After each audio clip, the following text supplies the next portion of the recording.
I would never claim to have your range as an actor, David. Shall I do posh and repressed or repressed and posh? I once got so drunk, I whipped out my laptop, thought, what the hell, and ordered myself a Latin phrasebook. Please, team. What sort of... But a Latin phrasebook feels like quite an unusual thing. When would you use a Latin phrase? It's actually, strictly, it's called a Latin primer. But it is a book of Latin phrases and Latin grammar. But nothing had happened in the previous years where this was a problem. You were fine without your Latin. Well, I had a, very awkward dinner with a centurion, but, No, it wasn't like... Yeah, I hadn't particularly felt that gap, but I was... Give us some of your favourite Latin phrases. I can't You must know one Latin. or two, a man of your learning. Veni, vidi, vici. Oh. Or Veni, vidi, wiki. Yes. Depending on how you pronounce it. What does it mean? I came, I saw... I conquered. Quod erat demonstrandum. What I have just demonstrated. Yeah, I went to yeah. a comprehensive. I know all of these phrases, David. Is there any modern practical phrases, like, where is the station? No, and if you think about it, you'll know why. How did you get on with Latin when you were at school? No, we didn't do Latin, no. You'd need a primer, wouldn't you? You'd need a phrase. We had loads of that in the shed. Tom, what are you thinking? The idea of buying a textbook for a language that is no longer spoken for somebody who works in an environment where that language isn't used, which was taught to him at school several years ago, that he had to get drunk to buy, is exactly the sort of thing that David Mitchell would do. You're going to say it's true, Lee? Definitely. You think it's true? They all think it's true. No. Right. Oh, it's true. Yeah. David. Of course it's true. Yes, it's true. David did drunkenly order himself a Latin phrasebook. As a child, at my grandparents' house, I had a little bell that I would ring if I wanted anything.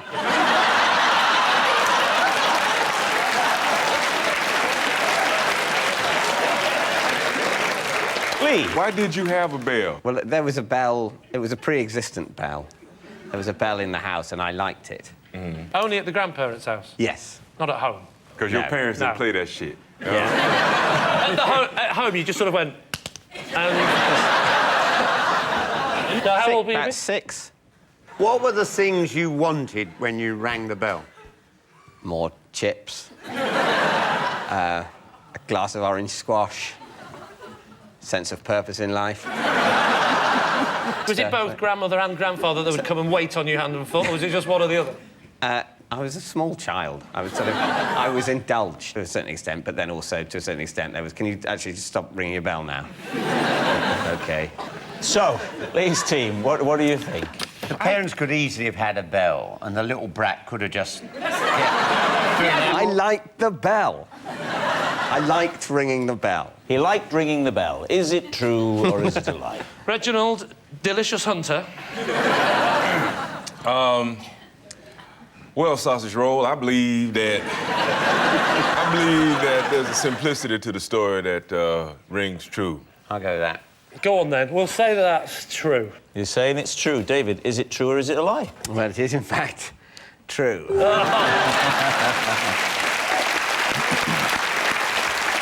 Yes.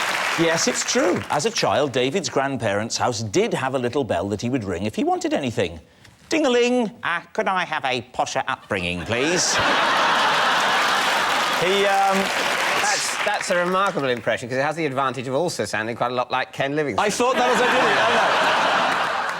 did it. You're absolutely right. As I did it, I thought, this isn't the best David Mitchell I've ever done. Right.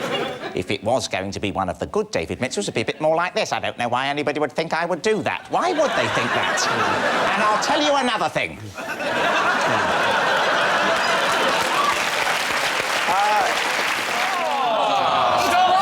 It's true. It's true.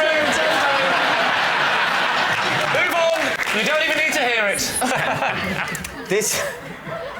This is my bare tablecloth. Customs officers once cut his head off and searched him for smuggled goods. Can we see? Is there proof? Let me Yes, see. as you Is can there see. Is there any way of telling? There's some stitching there. Oh, just tilt his chin up then so we can see the stitching. Yeah, let's have a Not too look. much, I'm going to upset him. All right. Can we have a look at the burr? Yes, of We'll course see you the can have the stitches. burr. Throw him over it violently. No, don't I couldn't possibly. Come on, he's been decapitated. He's seen worse. You can't throw the bear. That'd be a shame. Thank you, Lorraine. Sorry, I meant you to pass it to Rob. I've now, like, made you do the whole journey. Like, take the bear over there, please, Lorraine. It's in my contract. I never leave the desk. David, just look at me. Right. I didn't... How's this making you feel?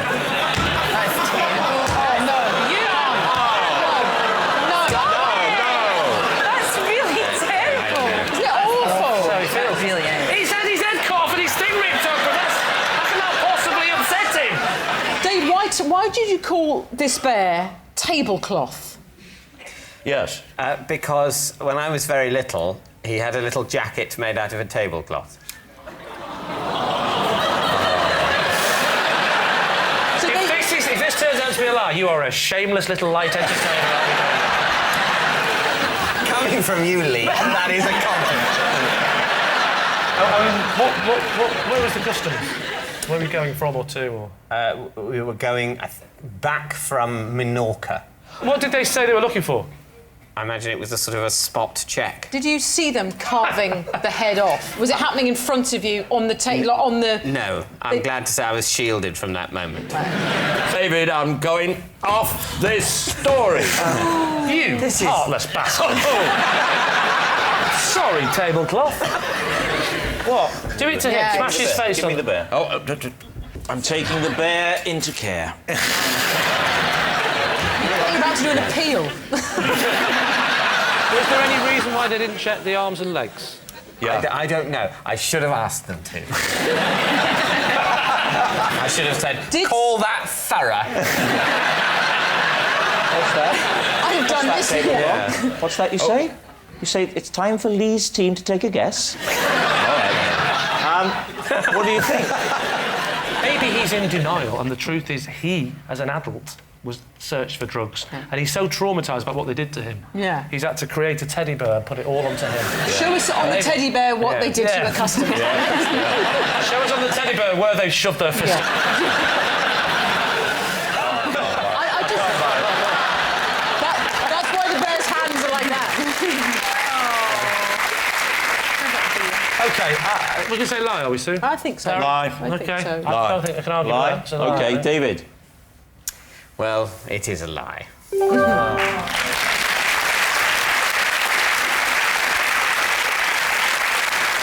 Yes, it's a lie. David's teddy bear didn't have his head cut off by customs officers as they searched for smuggled goods. David.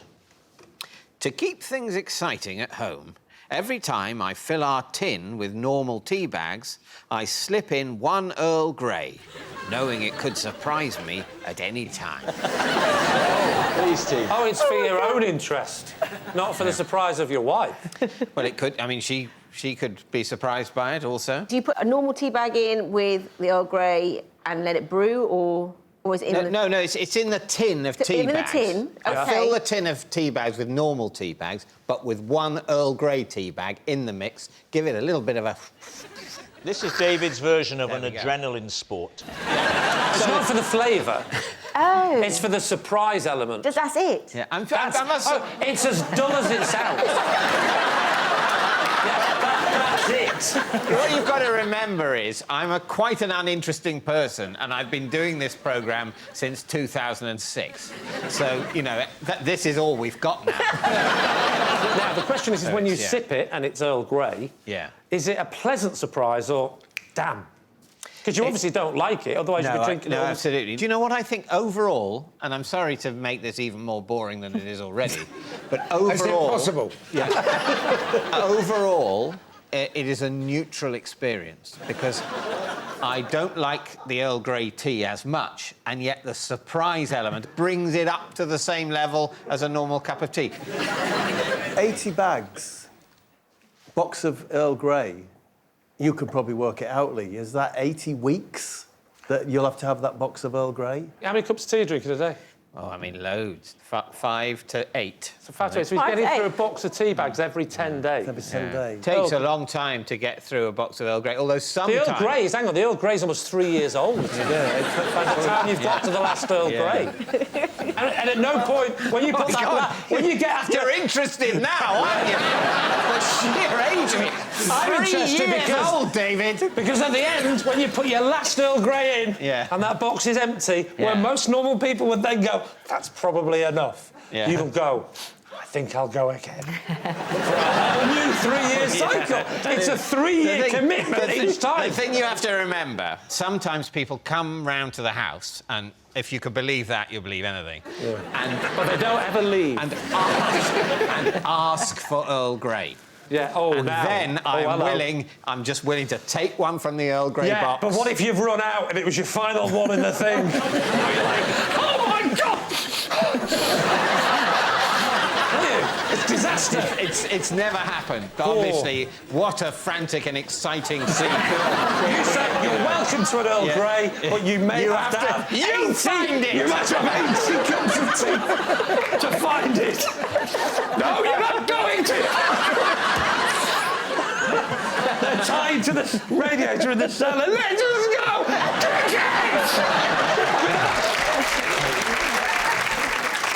OK, time to decide. Lee, what are you going to say? I believe David is capable of doing this. He needs that little thrill. You know I need excitement in my life. You need excitement, but this is a lot of... It's not exciting. So